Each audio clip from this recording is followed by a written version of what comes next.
फरवरी 2000 का आखिरी हफ्ता। जम्मू कश्मीर का राजौरी सेक्टर। पहाड़ों पर बर्फ की मोटी चादर बिछी थी। रात का तापमान इतना नीचे था कि सांस लेते वक्त मुंह से भाप निकलती थी। ऐसे माहौल में भी हमारे 17 मराठा लाइट इन्फेंट्री के जवान अशोक लिसनिंग पोस्ट पर पूरी तरह सतर्क थे। आंखें खुली, बंदूकें तैयार। ये पोस्ट महज एक चौकी नहीं थी, रणनीतिक नजरिए से यह उस पूरे इलाके की सबसे अहम पोजीशन थी। और सबसे बड़ी चुनौती यह थी कि यह 3 तरफ से पाकिस्तानी पोस्टों से घिरी हुई थी, जैसे किसी जंगल में एक अकेला हिरण और चारों तरफ से शिकारी। 27 फरवरी की वो रात अचानक टूट पड़ी। पाकिस्तान की तरफ से भारी मोर्टार शेलिंग शुरू हो गई। एक के बाद एक गोले बरसने लगे। धमाकों की आवाज पहाड़ों में गूंजने लगी। हमारे जवानों ने भी जवाब दिया, डटकर, बिना पीछे हटे। हर जवान जानता था कि यह पोस्ट किसी भी कीमत पर नहीं छोड़नी है। लेकिन यह शेलिंग महज हमला नहीं थी, यह एक पर्दा था, एक बेहद शातिराना साजिश का पहला पर्दा। उस शोर और अंधेरे की आड़ में पाकिस्तान ने अपने 25 चुने हुए आतंकियों को SSG, अपनी एलीट स्पेशल सर्विस ग्रुप की वर्दियां पहनाकर LOC के पार धकेल दिया था। ये कोई नौसिखिए नहीं थे, ये पाकिस्तान के सबसे खतरनाक, सबसे ट्रेंड और सबसे बेरहम लड़ाके थे। वे धीरे धीरे बिल्ली की तरह अंधेरे में रेंगते हुए हमारे बंकरों की तरफ बढ़ते रहे। जब वे एकदम करीब पहुंचे तो उन्होंने अचानक अंधाधुंध फायरिंग शुरू कर दी। पहली कतार में तैनात थे सिपाही भाऊ साहेब मारुति तालेकर। एक सच्चे भारतीय सैनिक की तरह उन्होंने एक पल के लिए भी कदम पीछे नहीं खींचे। दुश्मन की तादाद चाहे जितनी भी ज्यादा हो, वो अपनी जमीन पर खड़े रहे। लेकिन अंधेरे ने दुश्मन को वो फायदा दे दिया था जो दिन में कभी नहीं मिलता। उस खूनी टोली का नेतृत्व कर रहा था एक ऐसा शख्स जिसका नाम आने वाले सालों में पूरी दुनिया थर थर कांप कर लेने वाली थी। उसने तालेकर पर पीछे से हमला किया, उनका गला रेता, और उस रात उस वीर सैनिक का सिर उनके धड़ से अलग कर दिया गया। हमारे 7 जांबाज जवान उस रात शहीद हुए और वो दरिंदा उस कटे हुए सिर को एक ट्रॉफी की तरह उठाकर रात के अंधेरे में वापस पीओके की तरफ चल दिया। लेकिन इस पूरी घटना का सबसे शर्मनाक, सबसे रोंगटे खड़े कर देने वाला हिस्सा अभी बाकी था। वो दरिंदा उस सिर को लेकर सीधे पाकिस्तानी जनरल परवेज मुशर्रफ के पास पहुंचा और मुशर्रफ ने, जो बाद में पाकिस्तान का राष्ट्रपति बना, उसे शाबाशी दी, उसे पाकिस्तान का नायक बताया। उसी रात एक राक्षस को उसके पंख मिले। उसका नाम था इलियास कश्मीरी। 10 फरवरी 1964 पाकिस्तान अधिकृत कश्मीर का भीमबर जिला। एक बच्चा पैदा हुआ जो देखने में बाकी बच्चों जैसा ही था। माँ बाप ने उसे मोहम्मद इलियास नाम दिया। बड़ा होकर उसने इस्लामाबाद की अल्लामा इकबाल ओपन यूनिवर्सिटी में दाखिला लिया। पढ़ाई कम्युनिकेशंस में। शुरुआत में सब कुछ सामान्य था, लेकिन कॉलेज के दिन उसके लिए एक अलग तरह की पाठशाला साबित हुए। वहां उसकी मुलाकात कट्टरपंथी जिहादियों से हुई। जो बातें उन्होंने उसके दिमाग में डाली वो धीरे धीरे जड़ें पकड़ती गईं। किताबें एक तरफ रह गईं और जिहाद की आग उसके भीतर धधकने लगी। एक दिन उसने यूनिवर्सिटी छोड़ दी और जा पहुंचा कराची के जामिया उलूमुल इस्लामिया मदरसे में। 1980 का दशक था। यह कोई साधारण मदरसा नहीं था। यह एक ऐसी मशीन थी जो बच्चों और नौजवानों को अंदर से खोखला करके उन्हें आतंक के हथियार में बदल देती थी। यहां आने वाले बहुत कम लोग वापस आम जिंदगी में लौटे। इलियास यहां आया और इसी जगह उसकी जिंदगी हमेशा के लिए बदल गई। मदरसे में उसकी मुलाकात ISI के अफसरों और पाकिस्तानी सेना के जनरलों से हुई। उन्होंने इस लड़के में जो आग देखी वो उनके काम की थी। उन्होंने उसे SSG, पाकिस्तान की सबसे खतरनाक कमांडो फोर्स में भर्ती कर लिया। पाकिस्तान को एक ऐसा हथियार मिल गया था जो जरूरत पड़ने पर किसी भी हद तक जा सकता था। 1980 का दशक। सोवियत संघ की फौज अफगानिस्तान को रौंद रही थी।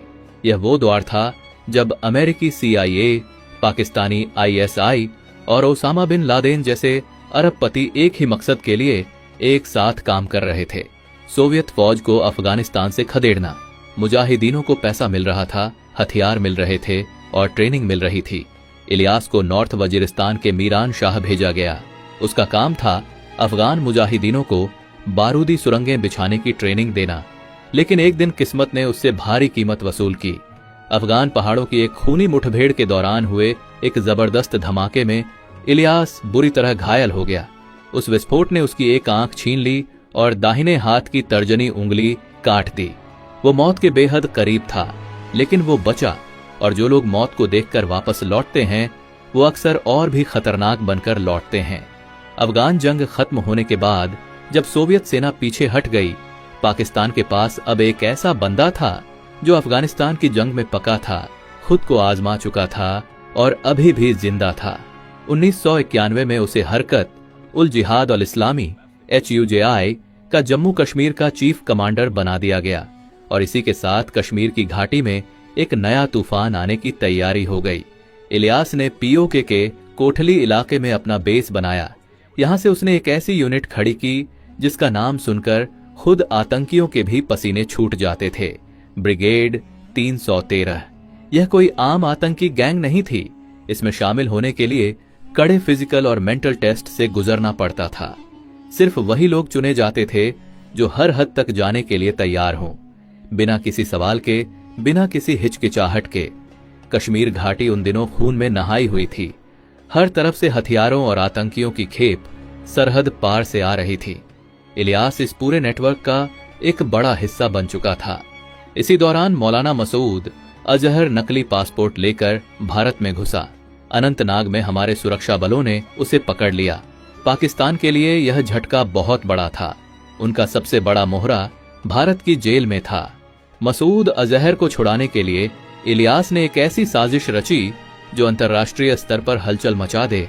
उसने एक और खतरनाक आतंकी उमर सईद शेख के साथ मिलकर दिल्ली से 4 विदेशी पर्यटकों को अगवा कर लिया। इनमें अमेरिकी और ब्रिटिश नागरिक शामिल थे। सोच ये थी कि विदेशियों की जान का खतरा दिखाकर भारत पर अंतर्राष्ट्रीय दबाव बनाया जाए और मसूद को रिहा करवाया जाए। इन बंधकों को उत्तर प्रदेश के सहारनपुर के एक घनी आबादी वाले इलाके में एक गुप्त मकान में छिपा कर रखा गया। लेकिन इलियास एक बात भूल गया था। उसने भारत से पंगा लिया था। UPSTF और दिल्ली पुलिस की स्पेशल सेल ने दिन रात एक कर दिया। खुफिया जानकारी जुटाई, जाल बुना और एक दिन उस सेफ हाउस पर धावा बोल दिया। दोनों तरफ से गोलियां चलीं। उमर सईद शेख घायल हुआ, गिरा और गिरफ्तार हो गया। सभी विदेशी बंधक सुरक्षित बचाए गए। एक खरोंच भी नहीं आई उन पर। इलियास उस दिन वहां था, लेकिन अंधेरे में धुएं की तरह निकल गया। 1995 इलियास एक बार फिर सरहद पार करके कश्मीर के पूंछ इलाके में दाखिल हुआ। इस बार उसके साथ एक और खतरनाक साथी था, नसरुल्लाह मंसूर लंगड़ियाल। लेकिन इस बार किस्मत ने उसका साथ नहीं दिया। पुंछ के एक चेक पोस्ट पर रूटीन जांच के दौरान जवानों को इन दोनों पर शक हुआ। जब पहचान हुई तो सेना के होश उड़ गए। ये दोनों कोई साधारण घुसपैठिए नहीं थे। भारतीय सेना ने दोनों को दबोच लिया। इलियास को हाई सिक्योरिटी जेल में डाल दिया गया। लगभग 2 साल वो सलाखों के पीछे रहा, लेकिन फिर हुआ वो जो नहीं होना चाहिए था। जेल के भीतर कुछ भ्रष्ट अधिकारियों की मिलीभगत से एक दिन इलियास फरार हो गया। यह भारत के लिए एक बेहद दर्दनाक और शर्मनाक पल था।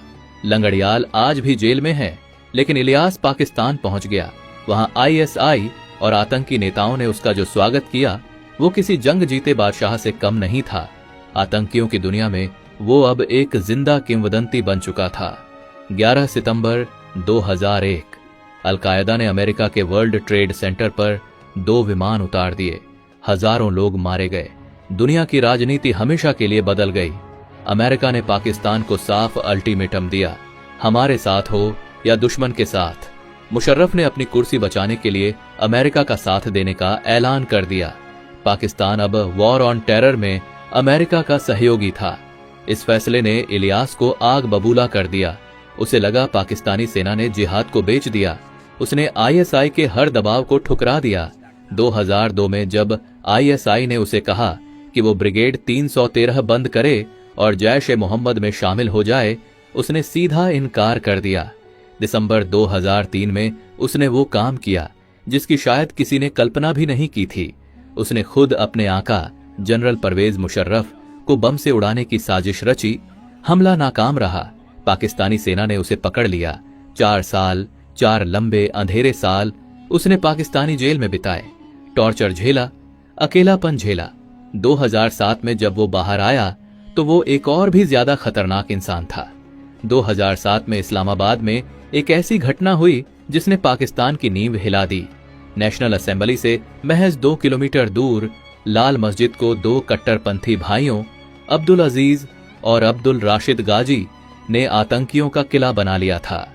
मस्जिद से जुड़े मदरसों के हजारों ब्रेन वॉश छात्रों को एक फौज की शक्ल दी गई थी। उन्होंने इस्लामाबाद में शरिया कानून लागू करने के नाम पर तांडव मचाया, चीनी नागरिकों को अगवा किया, महिलाओं पर तेजाब फेंकने की धमकियां दी। चीन भड़क गया, पाकिस्तान पर दबाव पड़ा। जुलाई 2007 में पाकिस्तानी सेना ने अपनी ही राजधानी में अपनी ही मस्जिद पर ऑपरेशन साइलेंस चलाया। अब्दुल अजीज बुर्का पहनकर भागते पकड़ा गया, गाजी गोलियों से मारा गया, 100 से ज्यादा लोग मारे गए। इस घटना ने इलियास के भीतर सोए हुए उस शैतान को पूरी तरह जगा दिया। उसने खुलेआम पाकिस्तान सरकार के खिलाफ जिहाद का ऐलान कर दिया। अब वो ISI का मोहरा नहीं था, वो ओसामा बिन लादेन का करीबी बन चुका था और जल्द ही उसे अलकायदा का ग्लोबल कमांडर घोषित कर दिया गया। ब्रिगेड 313 अब पहले से कहीं ज्यादा ताकतवर थी। लश्कर-ए-तैयबा, जैश-ए-मोहम्मद और लश्कर-ए-झांगवी के कट्टरपंथी उसके साथ आ गए। यहां तक कि पाकिस्तानी सेना और वायुसेना के कुछ पूर्व अधिकारी भी उसके संगठन में शामिल हो गए। अब वो एक ऐसी ताकत था जिसे रोकना किसी के लिए भी आसान नहीं था। 2008 में पाकिस्तान के पूर्व SSG chief general Amir Faisal Alvi को बीच सड़क पर गोली मार दी गई। 2009 में लाहौर में ISI मुख्यालय पर फिदायीन हमला हुआ। रावलपिंडी में GHQ पाकिस्तानी सेना का सबसे सुरक्षित अड्डा निशाने पर आया। यह सब इलियास के इशारे पर था। वो पाकिस्तानी सेना को बता रहा था, तुमने गलत आदमी को दुश्मन बनाया, और भारत के प्रति उसकी नफरत अभी भी वैसी ही थी, जलती हुई, बुझने का नाम न लेती। 26 नवंबर 2008 मुंबई। डेविड कोलमैन हेडली, एक पाकिस्तानी अमेरिकी आतंकी, ने महीनों तक मुंबई में घूमकर हर अहम जगह की रेकी की थी। Taj hotel, Nariman house, CST station, सब कुछ नापा था उसने। लेकिन हेडली सिर्फ लश्कर का मोहरा नहीं था। जब हेडली FBI के हाथों पकड़ाया तो उसने एक चौंकाने वाला खुलासा किया। 26/11 के दौरान आतंकियों को फोन पर निर्देश देने वाली जो आवाज थी, हेडली ने उसे तुरंत पहचाना। कराची के कंट्रोल रूम में बैठकर लश्कर के आतंकियों को गोलियां चलाने के लिए उकसाने वाला वो शख्स इलियास कश्मीरी था। फरवरी 2010 में पुणे की जर्मन बेकरी बम धमाके के पीछे भी उसी का हाथ था। 2009 में उसने डेनमार्क के एक अखबार के दफ्तर पर हमले की योजना बनाई। Vicky mouse project. वजीरिस्तान के एक तंबू में बैठकर उसने हेडली को विस्तार से बताया कि कैसे संपादक और कार्टूनिस्ट के सिर काटे जाए और उन्हें खिड़कियों से सड़क पर फेंका जाए, और यह सब कैमरे में रिकॉर्ड हो। वो मौत को एक हॉरर शो बनाना चाहता था जो पूरी दुनिया देखे और कांप उठे। FBI और यूरोपीय खुफिया एजेंसियों ने ऐन वक्त पर हेडली और उसके साथी तहव्वुर राणा को पकड़ लिया। यूरोप एक बड़े खून खराबे से बाल बाल बचा। दिसंबर 2009 में अफगानिस्तान में CIA का सबसे गोपनीय ठिकाना कैंप चैपमैन एक सुसाइड बॉम्बर के निशाने पर आया। CIA के 7 वरिष्ठ अधिकारी मारे गए। जांच ने फिर एक ही नाम की तरफ इशारा किया, इलियास कश्मीरी। अब अमेरिका की नजर में वो ओसामा के बराबर का, बल्कि उससे भी ज्यादा सक्रिय और खतरनाक दुश्मन था। अगस्त 2010 अमेरिकी स्टेट डिपार्टमेंट ने उसे ग्लोबल टेररिस्ट घोषित किया। सिर पर $50 लाख का इनाम रख दिया। पाकिस्तान की खुद की मोस्ट वांटेड लिस्ट में वो 4थे नंबर पर था। जिहादी हलकों में खुलेआम कहा जाने लगा, यह अलकायदा का अगला ओसामा है। 2 मई 2011 एबोटाबाद। अमेरिकी नेवी सील्स के हेलीकॉप्टरों ने रात के अंधेरे में पाकिस्तान की सरहद पार की।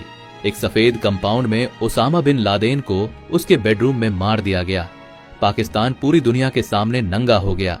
अमेरिका का गुस्सा चरम पर था। ओसामा के खात्मे के फौरन बाद CIA प्रमुख ने ISI के सामने 5 हाई वैल्यू टारगेट्स की लिस्ट रखी।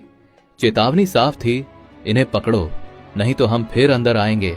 लिस्ट में पहला नाम इलियास कश्मीरी। जून 2011 इलियास भाग रहा था। वो लगातार ठिकाने बदल रहा था, भेष बदल रहा था। खैबर पख्तूनख्वा से भागकर वो साउथ वजीरिस्तान के बाना इलाके की तरफ आ रहा था। लेकिन वो नहीं जानता था कि आसमान में CIA के सैटेलाइट और बादलों के बीच मंडराते प्रीडेटर ड्रोन उसकी हर हरकत को रिकॉर्ड कर रहे थे। आईएसआई के ग्राउंड इन्फॉर्मर भी अब अपनी जान बचाने के लिए उसकी लोकेशन अमेरिकियों को दे रहे थे। 3 जून 2011 रात साउथ वजीरिस्तान के ग्वाखवा इलाके के लामन गांव में एक वीरान सेब का बाग था। उस बाग के बीचों बीच एक मिट्टी ईंट का मकान था। उस मकान में इलियास अपने 8 साथियों के साथ बैठा था, चाय पी रहा था, अगले हमलों की रणनीति बना रहा था। रात के 1:15 बज रहे थे। चारों तरफ सन्नाटा था, लेकिन उस सन्नाटे के ऊपर बादलों में मौत मंडरा रही थी। वर्जीनिया के CIA कंट्रोल रूम में एक ऑपरेटर की स्क्रीन पर थर्मल इमेजिंग में वो मकान साफ दिख रहा था। 9 गर्म शरीर बैठे हुए बेखबर। ऑपरेटर ने एक बटन दबाया, 4 हेलफायर मिसाइलें। पलक झपकते पहले वो बाग जला, फिर वो मकान। धमाकों की आवाज ने रात को चीर दिया। आग और धुएं का एक भयानक गुब्बार उठा। जब धुआं छौंटा तो जहां मकान था वहां सिर्फ मलबा था, राख थी। इलियास कश्मीरी और उसके 8 साथी मिट्टी में मिल गए थे। तालिबान के नियंत्रण वाले उस इलाके से उसकी लाश कभी नहीं मिली। कोई तस्वीर नहीं आई।